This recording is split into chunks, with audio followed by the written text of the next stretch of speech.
ஒன்று ஏற்ற கலங்கள் எதிர்பொங்கி நீரடிப்ப மாற்றாதே பால் சொரியும் வள்ளல் பெரும் பசுக்கள் ஆற்றப்படைத்தான்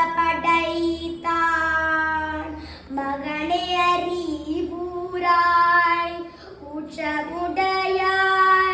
பெரியாய் உலகினில் தோற்றமாய் நின்ற சுடரே துயிலேளாய் மாற்றாருனக்கு பலி தொலைந்துன் வாசற்கண் ஆற்றாது வந்தும் அடிப்பணியுமா போலே போற்றியம் வந்தோம் புகழ்ந்தேலோர் எம்பாவாய். ஆண்டாள் திருவடிகளே சரணம். சர்வம் ஸ்ரீ கிருஷ்ணார்ப்பணம்.